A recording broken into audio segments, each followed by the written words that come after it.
Date to your potential, inspiring, educating, and empowering single members of the Church of Jesus Christ of Latter-day Saints. Our hosts are Peggy Matheson, betrayal trauma recovery expert, and Sharon Collier, certified life and relationship coach. Welcome, everyone. Hi, guys. We're talking about After the Breakup today, episode 45. Do we love it? We love it. We love it. 45. Okay, Sharon. Seriously, let's start with the chemical stuff because I know you love that Miss Science. I love the what chemicals. happens to our feelings? What happens in our bodies after a breakup? So, of course, we know that relationships let loose all our happy chemicals, right? Right. So, what happens to our chemicals? All the happy ones stop. Oh, that's such a bummer. It is such a bummer, but all the attachment chemicals remain. Stay. This is kind of like a mean. This is like a mean trick. It is kind of like a mean joke. It's like, wait, I'm still attached to this person. I'm no longer producing happy hormones to like help me over the attachment to this person. Like, what's up with that? Yeah, what's up with that? So what do we do about it, Sharon? Well, there's ways we can actually replace some of those missing happy chemicals. Wait, you're not talking about drugs. No. Sharon. I'm like, no. Exercise helps us produce happy hormones. Oh, for sure. Reaching out to people to get your mind off it. So this is kind of self-care stuff you need to be self-care doing. stuff, laughing with friends. You want to replace those. You want to replace those chemicals. And another little aspect of it is the attachment. The attachment that we get from these people. We produce oxytocin and dopamine. Mm-hmm. And that's another, when these attachment hormones are staying and we think we want this person back, I suggest a support system, So what would a support system look like? Because, well, if you're being really real, our dopamine really tells us that we want to be with that person. Like, I had an on again, off again thing with this guy and really good physical chemistry. But, I'm going to say we were addicted to each other. The dopamine was very strong. And so every time I'd break up with him, I'd add to this list of things that really made him not right for me. And a lot of them were really ways that he was probably abusive. And I would look at this list and my body would still tell me I wanted him back. Wow. So you were trying to engage your thinking mind to Yes. overcome the chemicals in your body by writing a list of things that the reasons why this wasn't going to work. Yes. And I let my friends know. So, and what did you say to your friends? Like, I'm like, this is what's going on. This is like, why. I have this attraction here, but these are the reasons why this isn't going to work. And then what did they do? Or how did that work? They didn't like him anyways. Oh. one of my girlfriends had said, if you tell me you're marrying him, she goes, I would be the one at the wedding that objected. If anybody here has any objections, she goes, that would be me. So they all knew. So I'm that's like, good. when I need some friends, I'm like, I let them know in advance. I'm like, okay, for some reason, and I hadn't done all the studying yet. It's like, for some reason, I think I keep thinking I want this guy back. And they're like, no, you don't. So they were more than happy. They were more than happy. It was summertime. They were over swimming a lot. We spent a lot of time together. They were more than happy to support me in that. That's great. And so I think that is something, building your community, Yes, gathering that support. Yes, gathering that support. And now this was years ago before I was really in the single scene a lot or with my widower group. And I have different friends now that are in my situation that would be more than willing to help as well. So, gather your community for support. Honestly. That's a great idea. Especially if it's a long and very intense relationship. Yeah. We don't necessarily think about that, about asking our friends and family to help support us in getting away, from this. I remember asking one of my older brothers because he was newly divorced, and I'm like, why would I want this guy back? And he said, Sharon, he goes, be easy on yourself. And he didn't have any answers, but he goes, be easy on yourself. And he's like, go get your pedicures and, take care of yourself. Just, self-care. go easy, Be prepared. So, Be prepared. I mean, if well, maybe you weren't the one breaking up, and so maybe you weren't prepared, but I was the one breaking up, and I Yeah. still took it really, really bad. yeah, But- I've done well, that before too, and it can be yes. really hard, even though you're the one breaking up with the other person. Yeah, because you really do get attached to people. It's just part of our chemical makeup. Well, and all the things you said about the routines and the chemicals and all of that, it makes a big difference. Yeah. Well, and then this is what led me to all the studying that I did. I'm like, I have to figure out why. So something really good came out of it. Something really good came out of it all. But yeah, I really was suffering before I really came to the realization that there's reasons for this. But otherwise, I was the magic rebounder. I would just go from relationship to relationship. Magic rebounder. Yes, Wow, I like that I term. just thought I could just shut off feelings for one person and go to the next. And solve your problems by just getting into another relationship. I mean, within That's weeks. so common. Within is. weeks. So let's talk about this. Rebounding. Do you see this a lot? Oh yeah, this is a way that people medicate. Because they don't want to feel breakup. their feelings, Yeah. right? Yeah. And they know that if they get involved in another relationship, or if they they're going to have oxytocin start again. kissing someone again, that it's going to feel better. That's the solution, but it's not. It's not. Because those feelings don't ever go away. Okay, so now it's my turn to talk about emotions, Yes. and that we need to rethink how, what our emotions are for. They are tools. They are a part of helping us move on. But Yes. you can't just stuff them down and think you're going to get to move on. So rebounding is just stuffing them down. They will come up to bite you. You need to process through them. Well, and then you're not treating this person that you're rebounding with very well. You're pretty much using them. Very few rebound relationships actually work out. Do you know how to identify somebody who's on a rebound relationship? What a good question. Should we talk about Yes. it? Okay. How do you notice someone how can you tell if they're on a rebound? Well, first of all, they'd probably tell you, I'm recently out of a relationship. But there's going to be, if somebody does this and then you start seeing some signs that they are not ready to be dating again, they might be talking about their ex a whole lot.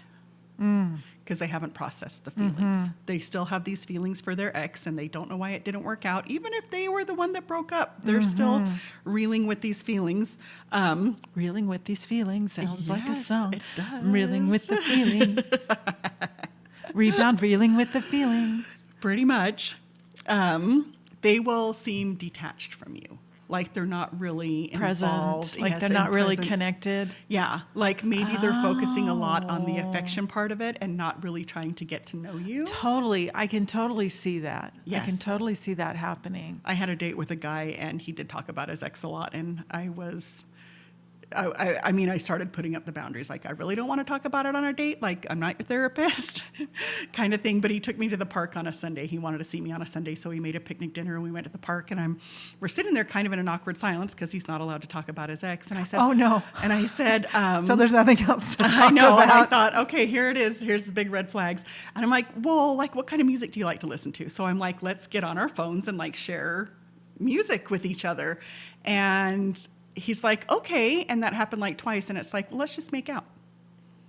Like, all he wanted to do was just make out. Did he actually say that? Yeah. He's like, do you just like, let's just kiss? Can we just like, and I was like, what? And he's like, well, no one's around. And it was, so not to use a gross term, but I felt like a blow up doll. I felt like anybody would do. Like, he wasn't really into. You were just a placeholder, me, and helping him at all. through It's his- like, yeah. most people are asking personal questions, and he didn't even want to know what kind of music I liked, and here's his opportunity to share with me, and he wasn't interested at all. Yeah. Yeah, so total rebound. So just keep it in mind, if you start seeing signs of that kind of thing, and it's just been a short time, it's like, okay, so you are the rebound person, which doesn't mean this person isn't for you. They just need to work through some feelings before they can have a healthy relationship. Yeah. And this is hard if you really like them. Right. You right. know, But that's really important. We need to take the time to feel the sadness, the loneliness, to sit with it. And I know that's super uncomfortable for people, but believe Right. me, if you can do that, it will give you so much more capacity to handle life, period. Yes. Anything in life. Well, yeah, there's always disappointments in life. Yeah. So be with it. allow it to allow your feelings to come up. You don't have to tell a story about them. You just need to recognize, wow, I'm feeling sadness right now. Okay, let me just be here.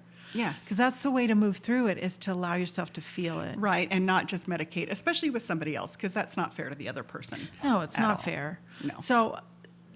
So is this happening a lot in your experience with clients and stuff, where people are rebounding and they're not doing what they need to do to take care of themselves? Well, some people will rebound and rebound and rebound. They will go through 5 or 6 different people before they realize, okay, this isn't working. Like, I really need help figuring it out. Do they actually get to the point where they need help? Where Yeah. they realize they Yes. need help? Oh, yeah. That's good. Oh, yeah. Definitely. No, I have people reach out all the time about that. It's like, none of my relationships are lasting past a month, and they're trying to like accelerate things. I've been exclusive. It's like, if you're getting exclusive with someone before the month mark, either that's like divinely blessed, the relationship, or that's unhealthy. Right. You should not be exclusive with somebody in the first month. That's Agreed. just, whether you've had a breakup, whatever the situation is, you should be focusing on fun and getting to know each other and just dating and things, and not worried about being exclusive and moving forward so fast. Right.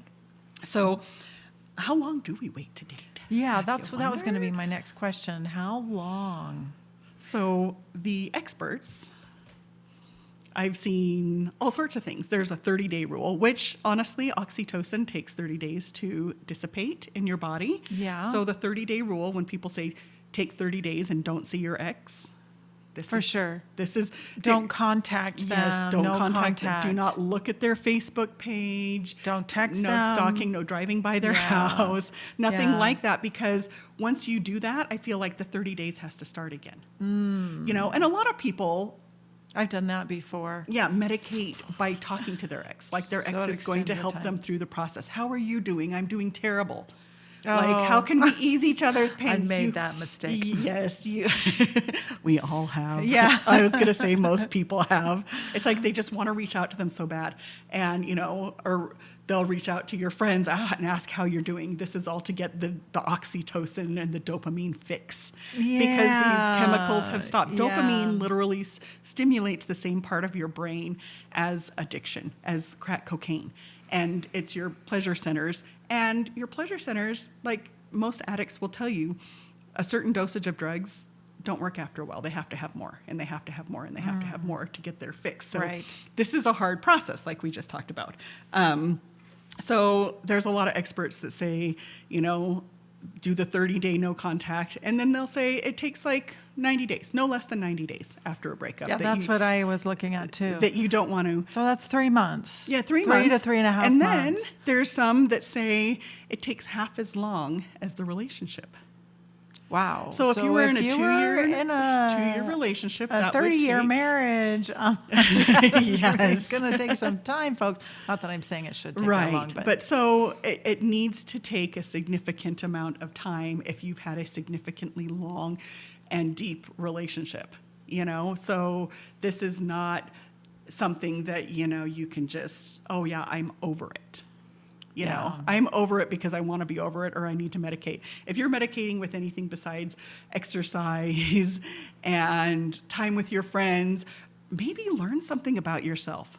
well, it's a time for growth, Yes. for personal growth. Yes. Ask yourself some questions, like, what is it that I can learn about myself in this Yes. past relationship? What are some things that I want to do differently? Were there some red flags that I ignored? Was this a pattern? Is this a pattern that's showing up for me? Yes. And if so, how can I change that pattern? Because you have the power within you to change that pattern. Yes. So it's a really good time for some learning, for some personal growth. And Take advantage of it. yeah, so you just have to look at it as you're, back in the schoolroom or, whatever, and learning some more about yourself. I think it's really important not to dismiss this period of time. I know for me, I kind of I'm as you're talking, I'm like, well, I could rationalize. Well, I could go out there after maybe after a year or two relationship, go out there after like a couple of months and just say, oh, I'm just dating to be friends or whatever. Right. And I can rationalize that. Is that bad, Sharon? So how long did you take, Peggy, before you started dating Well, again? after my 34-year marriage, Yes. I took a year Yes. to be intentional. I mean, I did go on some dates before that just kind of happened, but my plan was to start doing activities at 6 months and then go for a year, and then then I would intentionally start dating. But I do feel like even though I, did the healing work, I invested the time, I invested the money, I did get a therapist, I did do the journey processing Yes. that I help other people with, which is a lot faster than talk therapy. But I did both because I feel Right. like they're both have a ton of value. And I still have been, well, you said to me this morning that you noticed the way in our first episode when I told my story, which was almost a year ago, it was in June last Yes. year, which would have been the 3.5-year mark for me Yes. of after my divorce. There was still, you could tell there was still emotional stuff that was still there was a little bit of surfacing. intensity that you don't have there now. Yeah. that I don't have anymore. Yeah.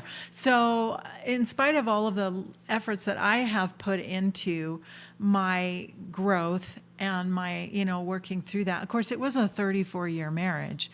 So that was a long time, but I still have been going through a lot over the last year and just in my own personal growth. Right. So it takes time. And, it's not that I haven't been dating. I have been. I Right. have been dating these, last 3.5 years I have been Right. dating. So, but I've looked at it as an opportunity to grow and to learn. And for sure. that's the way I started my dating. Right. And that's still the way But I'm I doing my love dating. the part of your story where you say you were dating unavailable men, emotionally unavailable That's men. right. And you stopped. And you're like, what's wrong with this? Because I saw that pattern Yes. and I was like, okay, I need to process through this. And so I did the work. Yep. And invested the time and was like, I'm going to go after this. And that changed.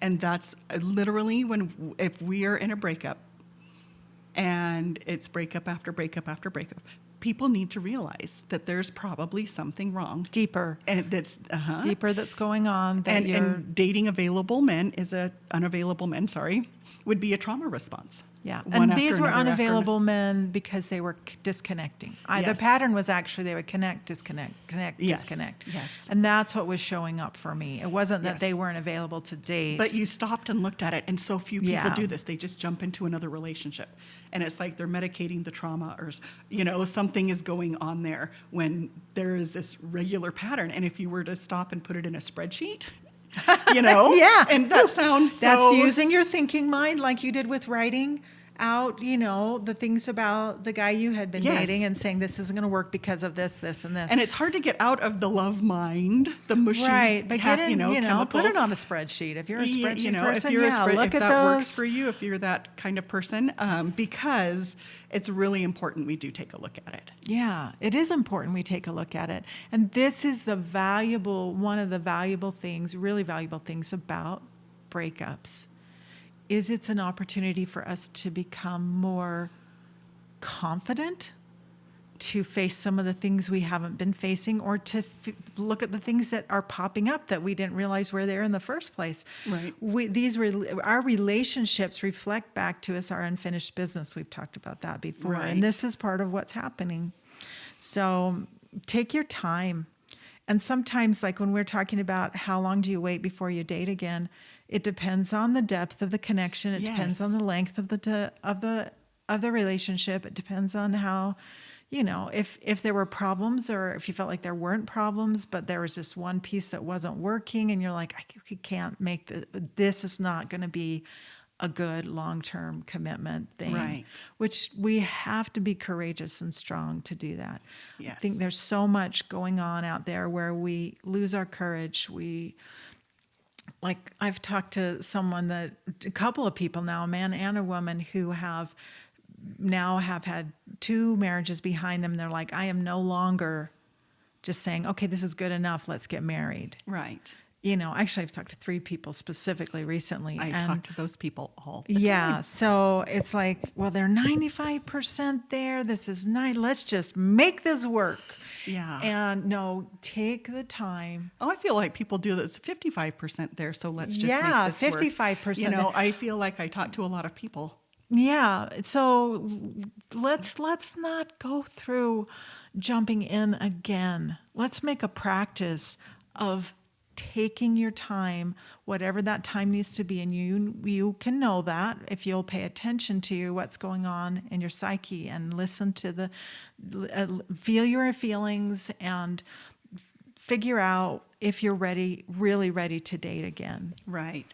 Something common I just wanted to make a mention of is there's a lot of people who jump into a second marriage, and I'll ask them, did it last between 8 and 18 months? The second marriage?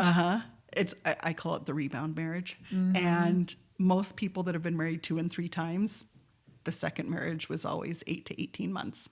So it was a rebound. It was a rebound. It just, the pieces weren't there. It was, we're both probly medicating with each other. And let's give yourself grace for that. I mean, yes. I always tell people those don't count. I'm like, those don't count.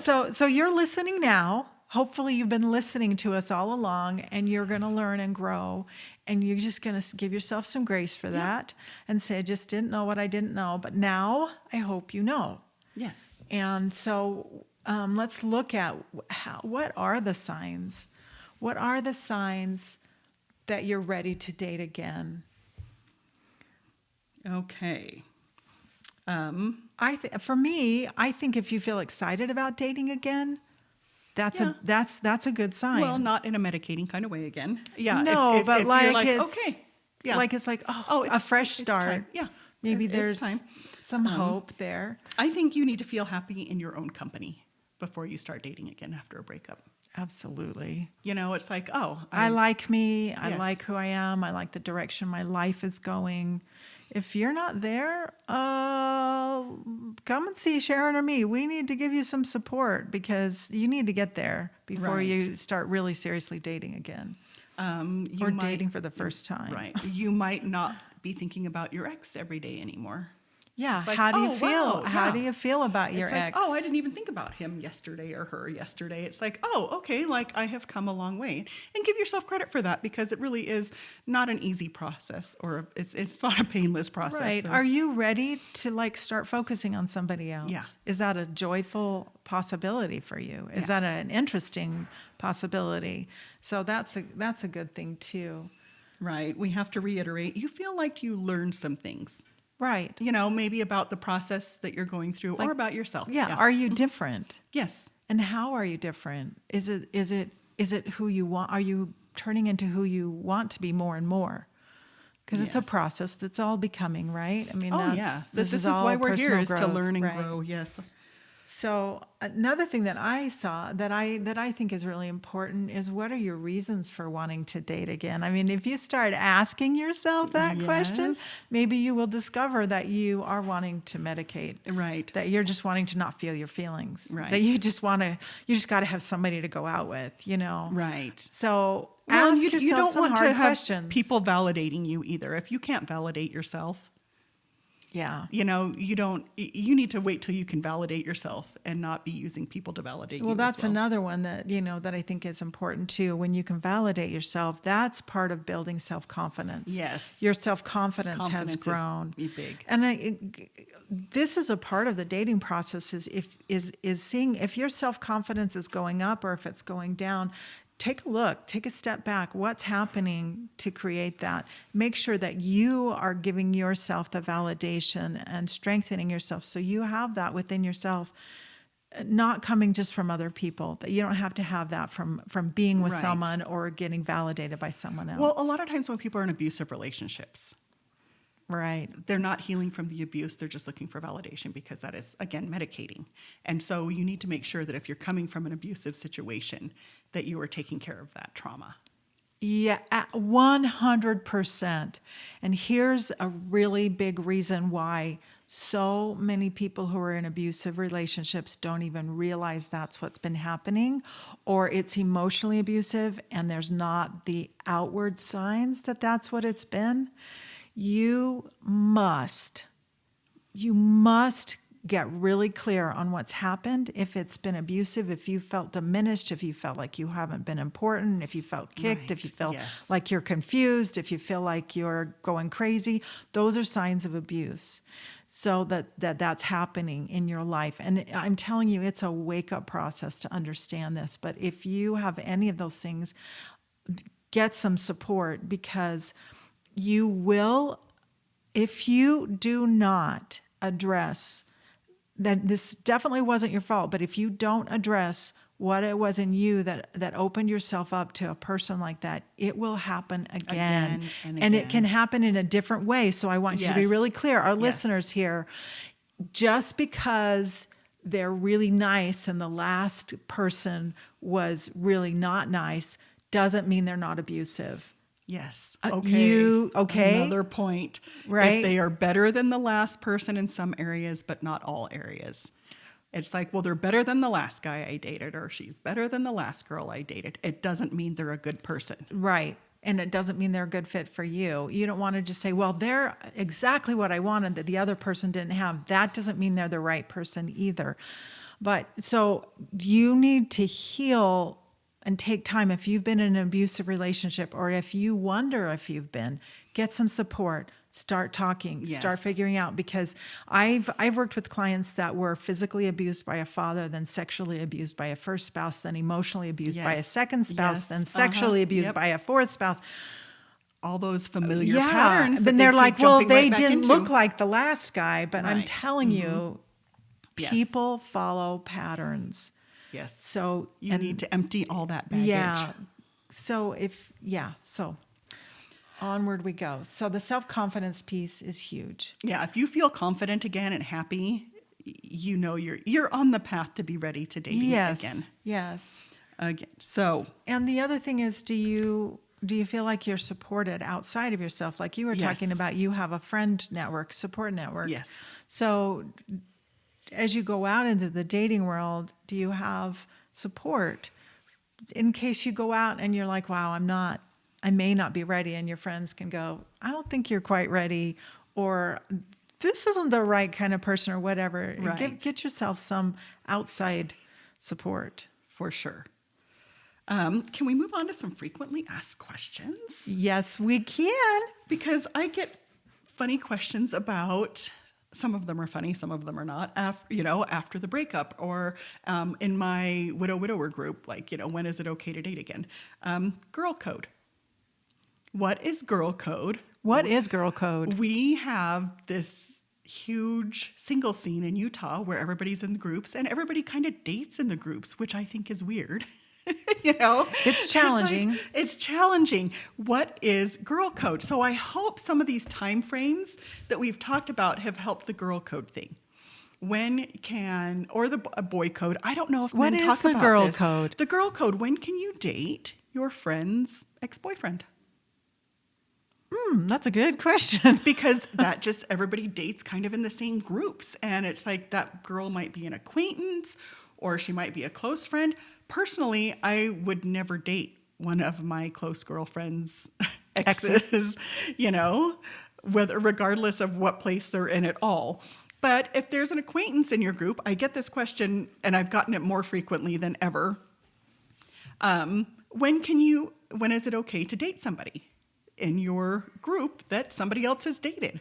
And I hope some of the time frames that we've talked about have helped, because if they're not supposed to be dating for 90 days or 3 months or 6 months, If they're not taking the time, yes, then are they really a healthy person? And Yes. will they be healthy to date? yes. And so someone said, I know it's not an ethical question, the girl code thing. And I'm like, I guess it kind of isn't, if that's... What do you mean it's not an ethical Like, question? it's unethical to date somebody that someone in your group dated. And it's not, but she's like, do I ask the girl permission? or do I let them know? Yeah. And I'm like, I think that just depends on how close you are. That's just a recommendation. I don't have any science because I like to back things up with science and Right. research. But Well, I think you're going to have to weigh the impact that's going to have Yes. on your friendship with that Yes. person. But also you need to look at what kind of person are you? yes. Is this you showing up as your best self to date your girlfriend's ex? Right. And it's like if you had a thing for them before she dated them, that might be a little, it's like, what level of do you really like this person? I think you need to weigh that in as well. It's And the like, different components, and just yeah. consider the consequences. And if you give a green light, are they reciprocating, or is it just a waste of time to be worrying about this altogether? Just spending 'Cause, this time in your head about it's this. like, do you care if I date them and have them not be interested at all? So there's all sorts of variants to the girl code that need to be considered. But I think the time is a biggie. Don't be asking somebody's ex out right after they've broken up. A couple weeks. No, the ex needs time. Yeah. This guy needs time. Yeah. And so I think that should be one of the variables in there as well. So I answered the question, but not really. But yes, I did, but sort of. So the girl code is being part of the Yeah. true to your girlfriends and not dating behind their back or dating an ex too soon or Yeah. doing something that would hurt the Yes, friendship. that would hurt the friendship. Yeah, And so, yeah. here's something: you don't want to trash your friendships for a guy. Right. It's particularly with girls. But I mean, just consider the variables. How much do you really like them? How interested are you really in this person? And what are your reasons for dating that person? I mean, so if you already felt very strong feelings for this person before, maybe it is worth pursuing. But if it's just kind of like, oh, I didn't really notice him until my girlfriend was dating him, consider that as well. Consider what the friendship is worth. How deep is the friendship? Is it an Right. acquaintance? Right. Because And it's gonna happen. how you're going to go about it. Are Yeah. you going to be upfront and tell your girlfriend, hey, he reached out to me and I really want to go out with him. Do you mind? Do you mind? Of course What they're are going to your say no, thoughts? but yeah. I mean, what are your thoughts is a better, What are your thoughts? is a better way to ask. I think that's important. Yeah, because I do get this question a lot, and it is complicated. It is It's like complicated. you have a big group of friends, I have a big group of friends, and and hopefully everybody's breakup is pretty civil and friendly. But I mean, you're dating someone, and you're in a large group, and he's in the large group. How do you feel about him dating one of your girlfriends in the group? Right. Kind of thing. Right. If you were not to work out, so something just to consider the variables Yeah. because Be smart. Be smart about it. Use your head. Another question I get a lot is a lot of children or special needs children, are they baggage? Children are never baggage. You get that question? I get this question a lot, especially special needs children. And I just have to tell you, first of all, you're a package deal, no matter what. If you're a guy, I know widowers raising their kids. If you're a guy with a lot of children, if you're a guy with a special needs child, one of our widower friends, his son just transitioned to a girl. Is that baggage? Is that a complicated dating situation? It's going to take a special person to accept this package deal, and hopefully you find that. Yeah, it is a little complicated. It is.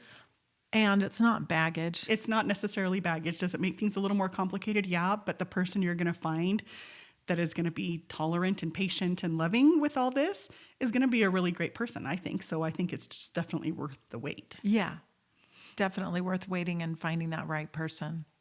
For sure. And then another question I get is it okay to work on my stuff while I'm dating? Hello? You're always working on your Right? Okay, Okay, and that's my first especially response. in relationships. Relationships are going to bring up your stuff. Yes. Even though maybe you've done a ton of healing work like I have done, and I still, as I am dating and getting into relationships, I'm like, my stuff comes up. Yes. It will always come up. It's a part of the Yes. plan. Right? But the recognized stuff that you've been working on for a while. And I'm going to say kind of the same thing. If you're working on it, that is something you can tell somebody. If they're triggered by it, they're not going to stick around.